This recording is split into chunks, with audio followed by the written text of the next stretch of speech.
A very good morning, students. Today we will discuss chapter 2, Constitutional Design. In this chapter, we will discuss about constitution and why do we need a constitution. Earlier we have studied a part of this chapter. The part Democratic Constitution of South Africa has been removed from your chapter. इस chapter से आपका जो हमने इससे पहले topic पढ़ा था democratic constitution of south Africa, वो आपका डिलीट हो चुका है, वो आप प्रिपेयर नहीं करेंगे. अब हमारा जो नेक्स्ट टॉपिक है, why do we need a constitution. अभी तक हम साउथ अफ्रीका की बात कर रहे थे, स्टोरी पढ़ रहे थे. अब हम जानेंगे कि कॉन्स्टिट्यूशन क्यों ज़रूरी होता है. अब कॉन्स्टिट्यूशन क्यों ज़रूरी होता है. कॉन्स्टिट्यूशन होता क्या है. ये एक ऐसा डॉक्यूमेंट होता है जिसमें रूल्स रेगुलेशंस लिखे जाते हैं, जिसमें जो हमारे द्वारा फॉलो किए जाते हैं या जो गवर्नमेंट के द्वारा फॉलो किए जाते हैं. इसमें गवर्नमेंट की पावर्स लिखी जाती हैं, जिससे कि गवर्नमेंट की पावर हमें पता चल सके कि उसकी क्या पावर है, उसकी लिमिटेड पावर हमें पता चलती है. अब इस कॉन्स्टिट्यूशन की ज़रूरत क्यों है. जो हमने एग्जाम्पल पढ़ा, जिस साउथ अफ्रीका का हमने एग्जाम्पल पढ़ा, बहुत अच्छा एग्जाम्पल है ये समझने के लिए कि हमें कॉन्स्टिट्यूशन की ज़रूरत क्यों. क्योंकि हमने जाना वहाँ पर दो कम्युनिटीज़ थे, ब्लैक्स एंड वाइट्स. ब्लैक्स की वहाँ मेजॉरिटी थी, वाइट्स की माइनॉरिटी थी. But the ruling community was white और डोमिनेटिंग कम्युनिटी. मतलब वो वाइट क्या करते थे, ब्लैक्स को डोमिनेट करते थे. ठीक है, उनको ऑप्रेस करते थे. So the oppressor and the oppressed, जो ऑप्रेसर और ऑप्रेस्ड कम्युनिटीज़ थी इस डेमोक्रेसी में, अब उन्होंने क्या निर्णय लिया था, ब्लैक्स और वाइट ने क्या निर्णय लिया था कि वो एक साथ रहेंगे, एक न्यू डेमोक्रेसी बनाएंगे और उसमें बराबर एक मतलब इक्वल बन करके रहेंगे एक साथ. It was not going to be easy. बहुत आसान नहीं था एक दूसरे पर विश्वास करना. उनमें अलग अलग प्रकार के फियर्स थे. जैसे हर एक को क्या चाहिए था, they wanted to safeguard their interest. हर कोई अपने इंटरेस्ट को बचाना चाहता था, हर कोई अपना फ़ायदा चाहता था. जैसे ब्लैक मेजॉरिटी, वो किसके लिए था कि उसकी जो मेजॉरिटी रूल है वो कॉम्प्रोमाइज़ नहीं होगा. ठीक है, they wanted social and economical right. उनको सोशल और इकोनॉमिक राइट चाहिए थे. वाइट माइनॉरिटी वो ये चाहती थी कि जो उनकी प्रॉपर्टी और प्रिविलेजेस हैं वो प्रोटेक्ट रहे, वो उनसे कोई ना छीने. So these were their keen interest and they had fears. उनको एक दूसरे पर ट्रस्ट नहीं था, उनके मन में डर था. After long negotiations, both parties agreed to compromise. The whites agreed to the principle of majority rule and that of one person one vote. Whites जो थे agreed हो गए कि majority का rule होगा, ठीक है, और one person one white होगा, मतलब one person के पास one vote का right होगा. They also agreed to accept some basic rights for the poor and workers. उन्होंने कुछ जो बेसिक राइट्स थे पुअर्स और वर्कर्स, जो उनको पहले नहीं दिए गए थे, उनको उन पर भी राइट किया कि उनको चलो एक्सेप्ट करते हैं कि उनको राइट्स दे दिए जाएंगे. ब्लैक ने भी एग्रीड किया जो मेजॉरिटी रूल होगा वो एब्सोल्यूट नहीं होगा, वो बदल भी सकता है. ठीक है, according to the choice of people वो बदल भी सकता है, एब्सोल्यूट नहीं होगा. They agreed that majority would not take any property of the white minority. साथ ही उन्होंने ये भी एग्री किया कि वाइट माइनॉरिटी की जो प्रॉपर्टी है वो मेजोरिटी पार्टी नहीं लेगी. This compromise was not easy. Easy तो नहीं था, but how was this compromise going to be implemented.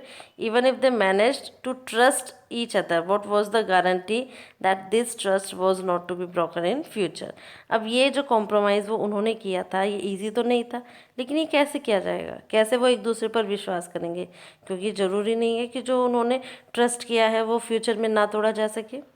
This is the only way to build and maintain trust in such situation is to write down some rules of the game that everyone would abide by.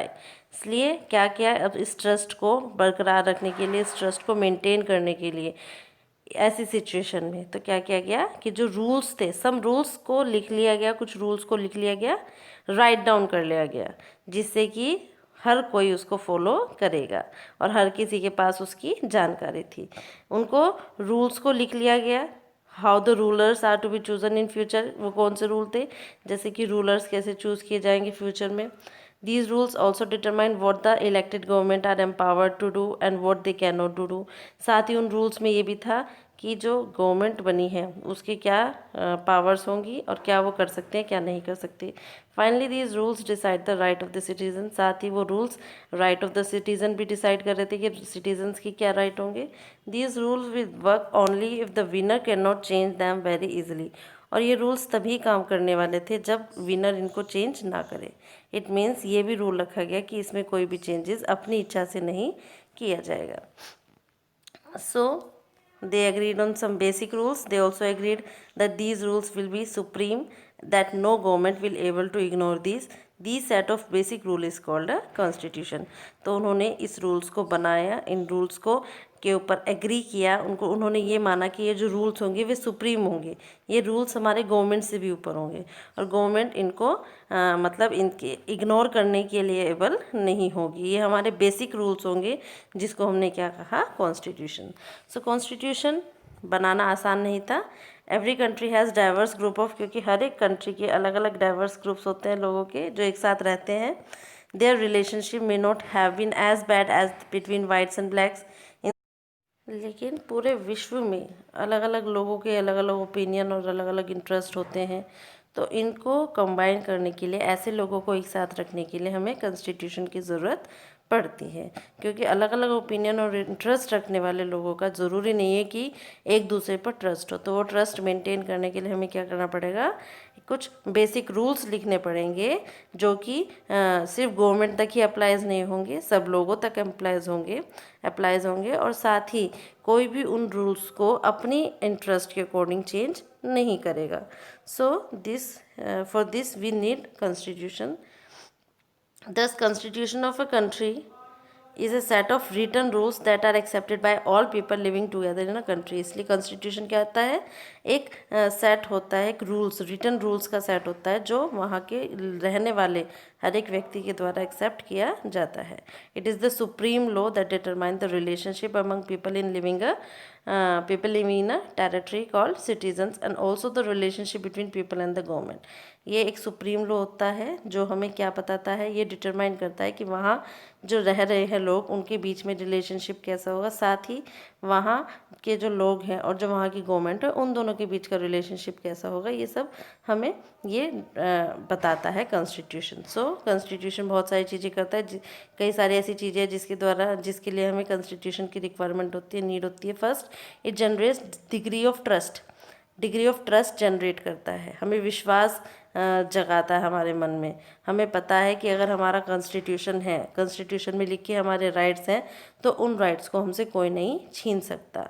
वो हमारा एक विश्वास है, उसी विश्वास पे हम अपनी गवर्नमेंट पे विश्वास करते हैं, दूसरे लोगों पे विश्वास करेंगे।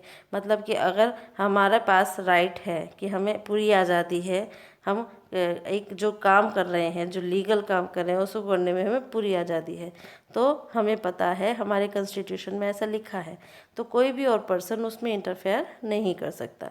हम जानते हैं कि हमें अपने व्यूज़ को एक्सप्रेस करने की पूरी फ्रीडम है, तो कोई भी मतलब कोई और पर्सन हमारे इस चीज़ मतलब फ्रीडम को नहीं छीन सकता।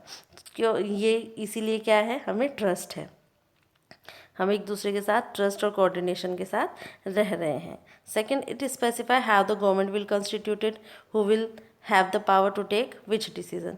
साथ ही ये हमें स्पेसिफाई करती है, ये बताती है कि गवर्नमेंट कैसे बनेगी, कैसे चुनी जाएगी और कौन हमारे लिए डिसीज़न लेगा। ठीक है, कौन पावर, किसके पास पावर है कि जो हमारे लिए डिसीजन ले सके। Third, it lays down the limits on the power of government. साथ ही ये जो कॉन्स्टिट्यूशन है ये गवर्नमेंट की पावर को लिमिट करती है। अगर गवर्नमेंट की पावर लिमिटेड नहीं होगी तो गवर्नमेंट की जो इच्छा होगी वो काम करेगी, लेकिन ऐसा नहीं है, गवर्नमेंट हर काम नहीं कर सकती। गवर्नमेंट की पावर को लिमिट कौन करता है, कॉन्स्टिट्यूशन लिमिट करता है। And tells us what the right of the citizens are, और साथ ही में ये भी बताता है कि सिटीजन्स के क्या राइट है। Okay, and fourth, it expresses the aspirations of people about creating a good society. साथ ही ये एक्सप्रेस ये भी करता है कि गवर्नमेंट की जो कॉन्स्टिट्यूशन है उससे लोगों से क्या आशा है कॉन्स्टिट्यूशन की, वो कैसे गुड सोसाइटी क्रिएट करे। सो these are the reasons so that we need a constitution. All countries have a constitution, are necessarily democratic. हर कंट्रीज़ का कॉन्स्टिट्यूशन होता है, but all the countries are democratic, will have constitution. ये कह सकते हैं कि सभी कंट्रीज़ के पास कॉन्स्टिट्यूशन होता है, ज़रूरी नहीं है वो डेमोक्रेटिक हो, लेकिन सभी कंट्रीज़ जो डेमोक्रेटिक है उनका अपना कॉन्स्टिट्यूशन होता है। After the war on independence against great Britain the Americans give themselves a constitution. उन्होंने भी अपने आप को कॉन्स्टिट्यूशन दिया। After the revolution the French people approved the democratic constitution. French people ने भी रेवोल्यूशन के बाद क्या किया था, कॉन्स्टिट्यूशन लिया। Since it has become a practice in all democracies to have a written constitution। इसलिए हर एक डेमोक्रेसीज के पास ये मतलब किया जाता है, हर एक डेमोक्रेसी में ये किया जाता है कि उनका अपना रिटर्न कॉन्स्टिट्यूशन हो। और इंडिया का जो कॉन्स्टिट्यूशन है, अगर हम इंडियन कॉन्स्टिट्यूशन के बारे में बात करें, सबसे लेंदी कॉन्स्टिट्यूशन है और इसको बनाने में कई और कॉन्स्टिट्यूशन की भी हेल्प ली गई है। क्लियर। और कंट्रीज़ के कॉन्स्टिट्यूशन से भी कुछ चीज़ें हमारे कॉन्स्टिट्यूशन ने अडॉप्ट की है।